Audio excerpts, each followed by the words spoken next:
Some close games, some shockers, some almost shockers, some disappointments in this week 2 noon game recap.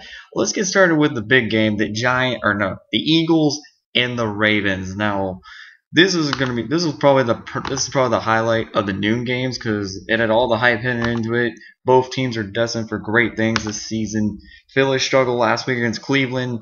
Baltimore dominated Cincinnati. What would have happened today? Well, it started out really good for the Ravens. It went 17-7 at halftime, and this is what I don't like about Michael Vick, because early in the game, before they got their first touchdown, he was at the Ravens red zone. He had all day to throw it, or he had all the time to work. He had 5-6 seconds to get rid of the ball, and he throws an interception.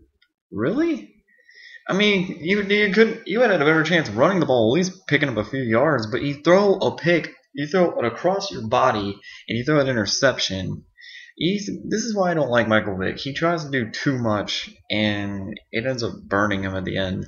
But after that, they caught a break on a Joe Flacco fumble right afterwards, and it led to a LaShawn McCoy touchdown. Then the Ravens scored 17 unanswered due to a passing touchdown to Jacoby Jones and a Vontae Leach touchdown and a field goal. But the Eagles would come back as Jeremy Maclin, who did play today, catch a 23-yard touchdown and a field goal to tie it up by the end of the third. Ravens chip in a couple of field goals, but here comes Michael Vick. Once again, he did it last week, he did it again. As he gets a 1-yard rushing touchdown, as he comes up clutch again, and as the Ravens try to drive downfield and get a field goal, not happening. As the Eagles win 24-23. Say what you want about the Eagles. The games are close. Well, this one's a lot tougher than the one last week. But say what you want about the Eagles, they got it done. I mean, there's no way that you can put it about it. I mean, but they did it 24-23, and they're living up to the hype so far. They're 2-0. I mean, they're only winning by 1 point each game, but a win's a win no matter how you look at it. So a great win by the Eagles, a tough loss for the Ravens. Went on the road, almost pulled it out, but they're 1-1 now. They got the New England Patriots on Sunday Night Football next week. Now, speaking of the Patriots, close game against the Arizona Cardinals. I would have never guessed this. I would have never. But wow, this was a crazy game. I will give all the props in the world to the Cardinals defense. They stepped it up today, and Kevin Cobb for not turning the ball over. Oh no, I take that back. He did turn it over once, but that was it. But wow, 6-6 at halftime. The Cardinals were up as many as 20-9 after a 5-yard run by Kevin Cobb. Then the Gostkowski kicked a 53-yarder, and then Brady, with 2 minutes 6 seconds to go, gets a touchdown pass to Gronkowski, and they failed on the 2-point conversion. I think he threw it right back to Gronkowski. It was a great coverage by the Cardinals. And then the Patriots, they kicked it off. The Cardinals did get a first down after the Patriots burned a timeout and the 2-minute warning went off. But the Cardinals, they had a gun, and then Williams fumbles the ball and gives it right back to the Patriots, recovered by Will Fork, and the guy was emotional on the sidelines. It looked bad, but the Patriots, okay, everything's good. Just get Gostkowski to kick a field goal. You win by 1, it's over. And so Brady was just playing it conservative, not trying to do too much. And alright, okay, Gostkowski's in. Everything's okay. The kick is up. And he misses it. And he missed it.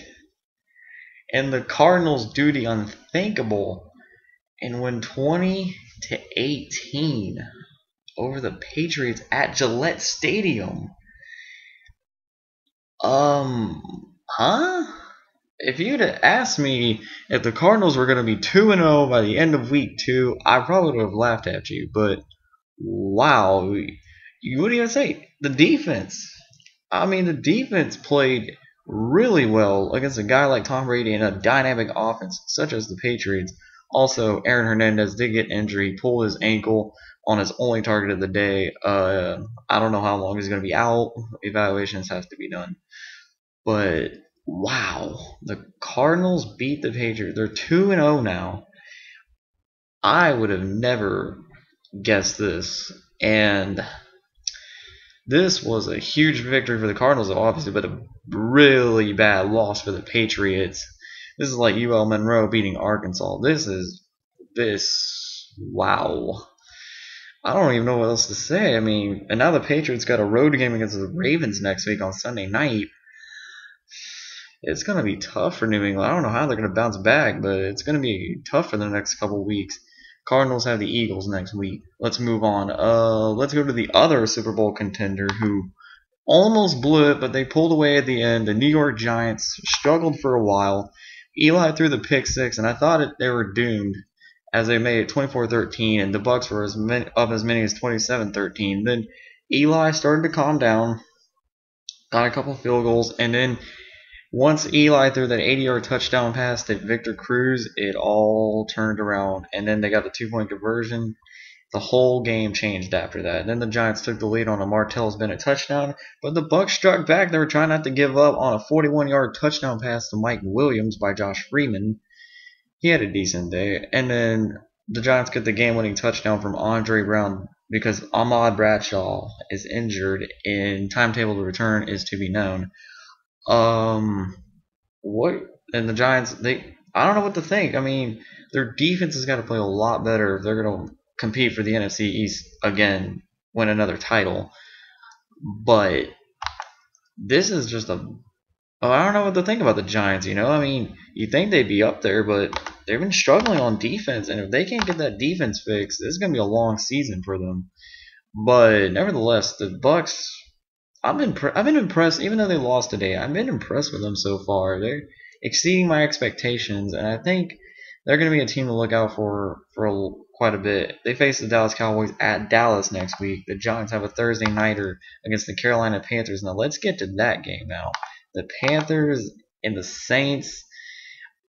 Cam Newton outplayed Drew Brees. There's not much to be said. The Saints started out early, but Brees threw a pick six to Charles Godfrey to tie it up at 7, and then they ended the first quarter, Saints up 10-7. But not much well would go after that. They would go up 13-7, but then Jonathan Stewart and Mike Tolbert would each get in with a pair of touchdowns.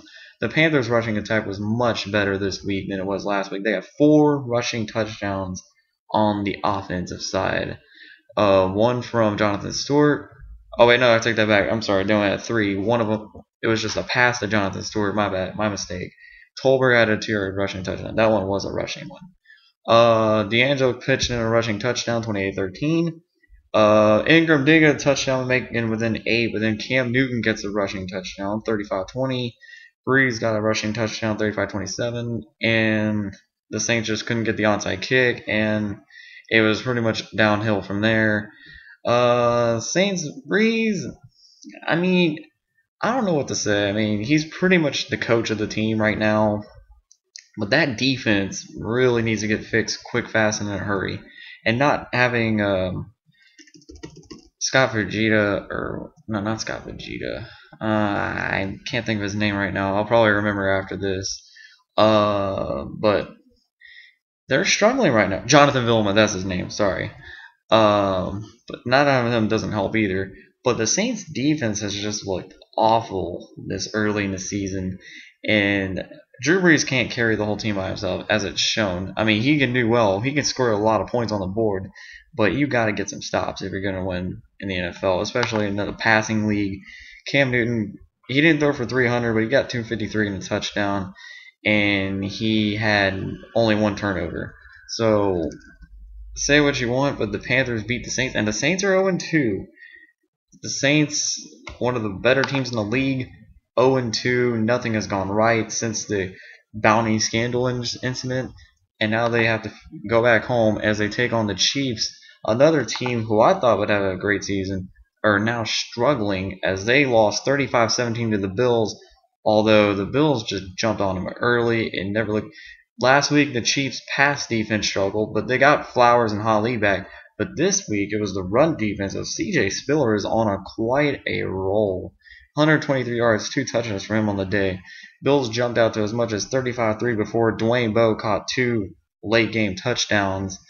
Didn't really mean much, but it's something for the stat sheet, I guess. Or if you have Dwayne Bowe on your fantasy team, or Matt Castle. But anyway, I mean, the passing defense didn't do bad this week. They only gave up 178 yards to Fitzpatrick, but Fitzpatrick did get 2 touchdowns, and one of them was a big collapse on the Chiefs' part as Stevie Johnson just ran a little slant route. Flowers and Derek Johnson were out of position, and Stevie Johnson just ran hard, went ham, and that was it. The Bills are now 1-1. They'll take on the Cleveland Browns at Cleveland next week. Chiefs have to go to the Saints next week. Chiefs Saints is going to be a very interesting 0-2 matchup.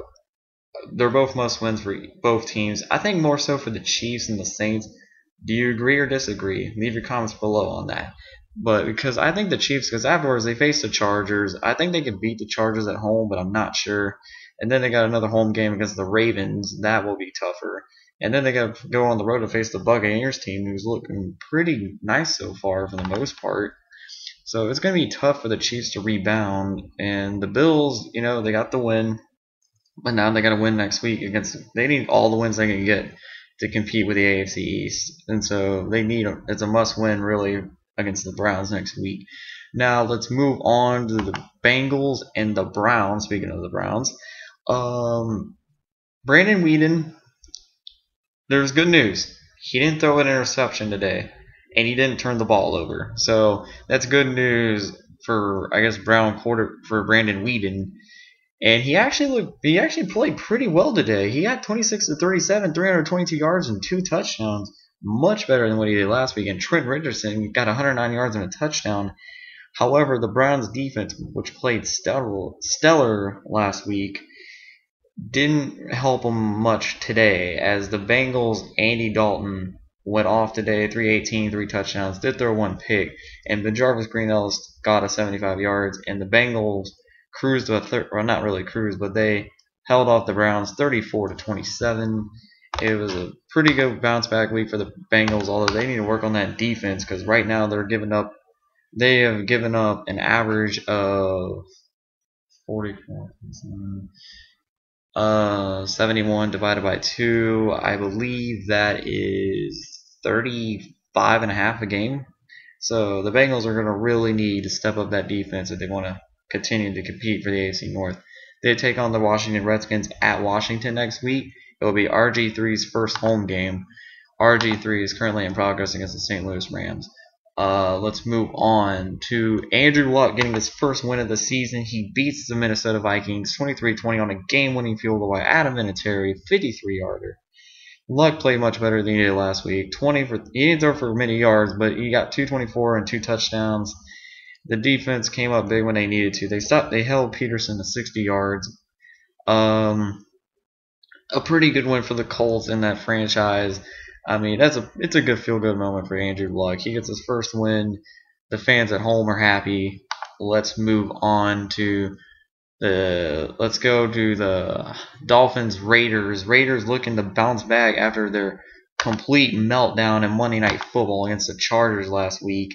And the Dolphins are looking to bounce back after a blowout from the Texans. And Carson Palmer, I'll say this, he looked good. He threw for 373 yards, but they only scored 13 points, so it didn't really mean much. As Reggie Bush just went off on the Raiders. He got really in the third quarter as he got a 65-yard run and a 23-yard run, both for touchdowns, combining up to an 88 yards touchdowns from each one, or 88 yards or more. So he had to add at least 100 yards for that quarter, as Bush would lead the Dolphins to a 35-13 blowout win over the Raiders. Ryan Tannehill gets his first win as a starter, and the Raiders will have a tough task at home against the Steelers next week, trying to get that first win, while the Dolphins are taking on the Jets in New York. Jets are currently in progress with the Steelers right now. And last but not least, the Texans blew out the Jaguars 27-7 at Jacksonville. Nothing really needs to be said. Texans got out to a 17-0 lead by halftime. Jaguars' only touchdown came from MJD, and the Texans looked dominated. The defense was spectacular. Blaine Gabbert looked awful. Only 53 yards. Chad Henne had about half of that in 2 passes, and almost half, not completely half, but almost 3 yards away from it. 2 for 2, 23 yards. So, do you think Blaine Gabbert should go down? Do you think Chad Henne should be the starter over Blaine Gabbert? Leave your thoughts below. But that will do it for the noon cap games. Be sure to come back for my afternoon games. I am out.